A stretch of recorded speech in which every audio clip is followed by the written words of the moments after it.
I'm Dr. Irini Beaumaris, and I welcome you to the magical world of the Super 6 Heroes. The Super 6 Heroes kit is a guide to empower parents and educators to help children find solutions to manage their behaviour and help them make wiser choices.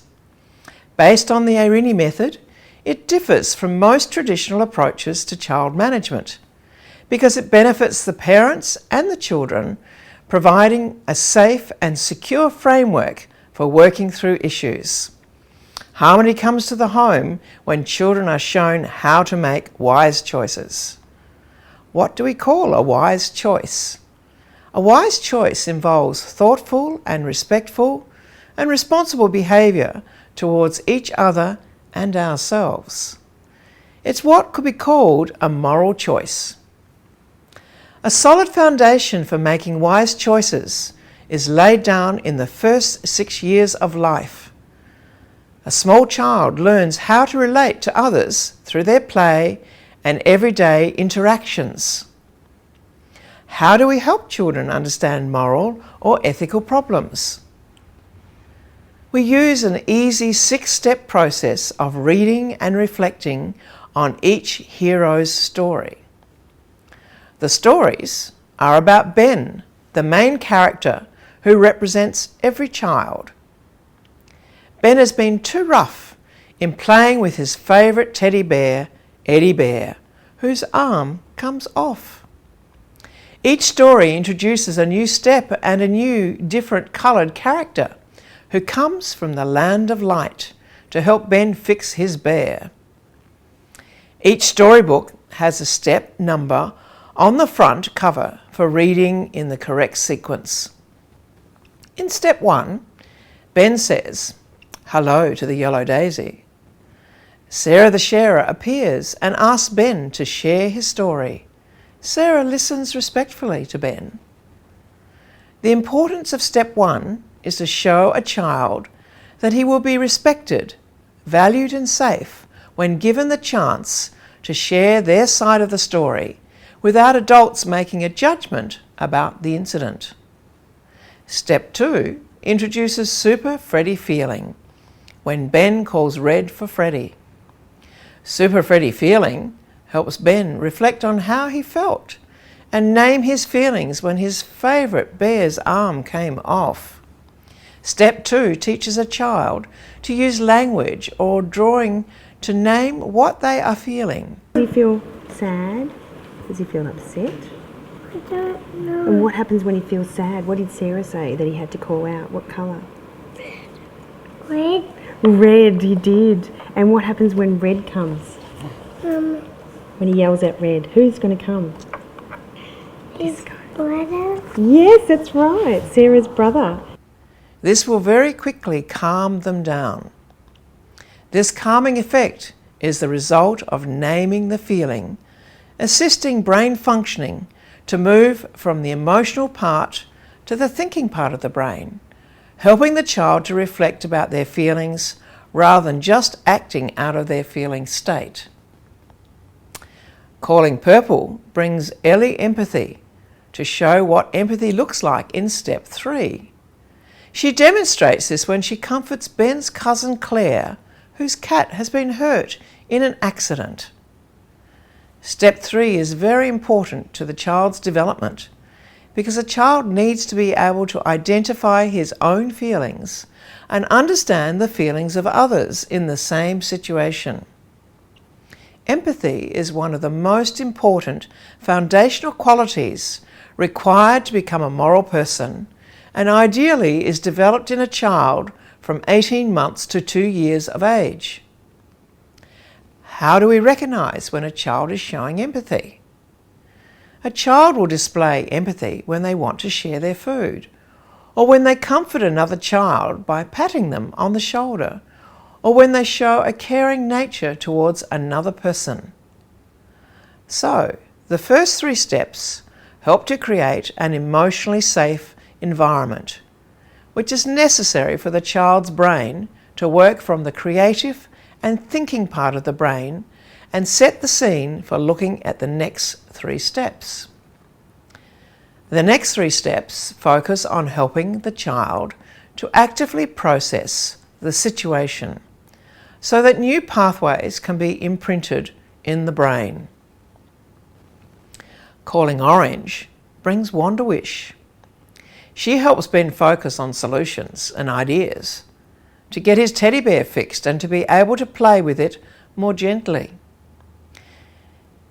This is step 4, which shows children how to move from their usual reaction to be more open to others' ideas and find a new solution. We need to assist the child with thinking about how they can handle a situation differently. This is called moral reasoning. Calling Green brings Charlie Choice to help Ben. In step 5, Charlie Choice asks Ben to reflect on each idea to decide whether it makes him happy or sad in the current situation. Together, they find a choice that will result in his teddy bear being fixed at long last. Charlie Choice teaches a child to reflect on what will make them happy or sad, and what will make the other child happy or sad. This helps the child to discern what idea will be the best for everyone. Finally, in step 6, Theo Thoughtful, our blue character, arrives with his magic mirror. He helps Ben reflect on why his bear broke. When a child is supported to reflect on what they did and take responsibility for their actions, the learning is greater than when we talk about consequences for actions. This moves the process from blame and shame to thoughtful reflection, which allows the child to understand how to act differently. Research has identified that moral learning only occurs when we can reflect on our actions and work out what we can do differently next time. We learn to be moral in the same way as we learn to read, which involves the 3 R's of repetition, rhyme and rhythm. That may sound a little strange, but if we think about the 3 R's in behavioural terms, it translates to repetition, being consistent, and being systematic. So how do we start this learning journey? We begin with step 1, introducing Super Sarah the Sharer, who asks, when an incident happens, tell me your story. Up, up and away, Ben shouted as he tossed Eddie Bear into the air. Ben was having fun as he watched his teddy flying in the sky. One more time, Ben shouted as he wrestled roughly with Eddie. Higher and higher Eddie Bear flew, then down from the sky he tumbled. Ben raised his hands to catch his bear, but he slipped on the bed. There was a pull and a rip and a tear as he grabbed for his favourite teddy bear. Oh no, Eddie Bear's arm, Ben cried out. What am I going to do? He thought of all the good times they had shared, playing in his room, going on bike rides with Eddie Bear, and best of all, cuddling at night. Mum, Mum, he called out as he rushed down the stairs. My teddy, my Eddie Bear, his arm has come off. Mum looked at the bear. Oh, sorry about Eddie Bear, but I'm too busy. I'm too busy to fix him right now. I'm preparing dinner. Ben had an idea. I know. Grandad can fix Eddie Bear. He likes to fix things. Ben ran to where he had seen Grandad sitting in his comfortable chair. Grandad, wake up, Ben whispered as he gently tapped him. But all that happened was a loud snore followed by an even louder snort. Ben decided to take Eddie Bear to the garden to figure out what to do. He sat down on a rock and looked at a yellow daisy. Hello, yellow daisy, he said. Whatever will I do to help my Eddie? Suddenly, a small rock beside the daisy began to spin and sparkle. It looked like a yellow ray of sparkling sunshine. The yellow ray grew bigger and bigger and bigger. And before Ben could blink his eyes, a girl dressed in yellow with a notebook around her chest appeared. "Hello," she said. "Did you call me?" "No," Ben said. "I was just saying hello to the yellow daisy." "Oh, well, my name is Sarah, and I come from a place called the Land of Light. Because I heard you say yellow, I thought you may like to share your story." "Land of Light? Yellow? Share my story?" Ben said, puzzled. "The Land of Light is where I live. It's not like your world. It's made of light, and it glows every colour of the rainbow," said Sarah. "I'm the yellow ray of light, and I come to boys and girls to hear their stories." Ben looked down at his teddy, and he wanted to share his story with his new friend Sarah. "I was playing throw and catch with Eddie Bear, and I tried to grab him, but I pulled his arm off. Mummy's too busy to fix him, and Granddad's fast asleep. I just don't know what to do," cried Ben.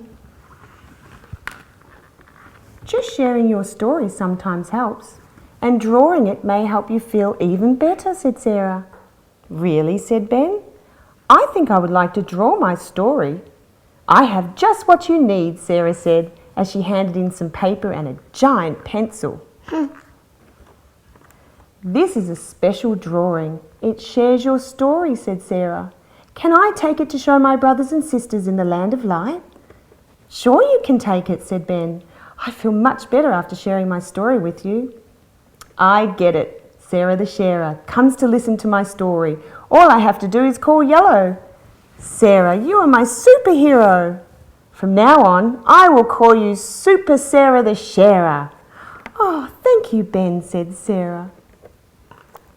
At that moment, Ben noticed Eddie Bear's missing arm and started to feel very sad.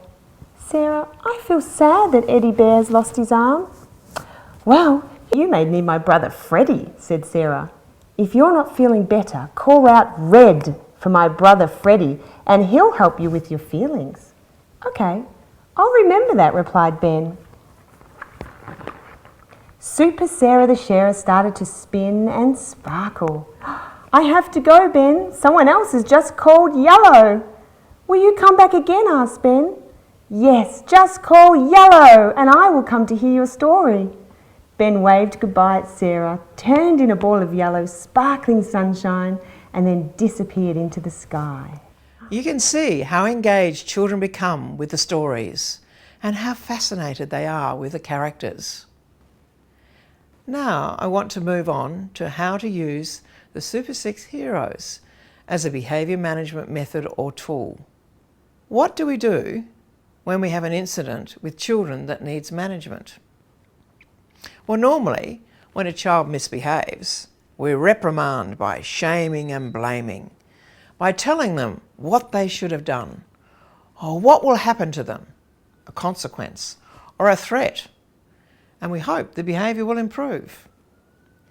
These approaches often lead to an emotional reaction from the child, which shuts down learning. When a child feels emotionally unsafe, the brain releases the stress hormone cortisol, and learning does not occur. Think about how you learned to read and what helped you to learn. The user's guide has been designed to help you reflect with your child about their misbehaviour and to work out the virtue or positive action that was missing. Each step has a description of the purpose of the step, the questions to ask the child, and the virtues or positives you will need to apply in yourself when carrying out the step. The Arini method can break a difficult cycle of behaviour and bring back peace and tranquility into your home. You may find that the child is not ready to do more than the first 2 steps initially. Gradually build up, moving through each of the heroes in sequence. Continue to choose one question at a time from each step in the user's guide. People often ask, at what age would you use this approach? I have found this process is effective from the age of 3. Before the age of 3, you can help the child identify how they feel when they've misbehaved. As the child grows, naming the virtue or positive behaviour as it happens helps the child to associate a virtue with an action. Young children easily grasp these ideas and with your support will apply them in their day-to-day play. How quickly can a child learn this method? Repetition is required. It takes time for a child to learn how to respond in an appropriate way, particularly when their emotions are involved and they cannot get what they want. The mastery of these 6 steps helps to train the child's brain to solve future problems. The Arini method has been used to enable each family to teach their children their own desired values and beliefs. This presentation provides insights into the use of the Super 6 Heroes kit. It is just the beginning of a journey. We invite you to learn more with other people travelling the same journey via a sharing circle over the web or face-to-face, or you may want one-on-one help with your child through coaching sessions. The Arini method recognises that your child loves you and doesn't want to disappoint you. Remember, joy is the prime emotion that motivates us to act, and we tend to move away from what we think will be sorrowful.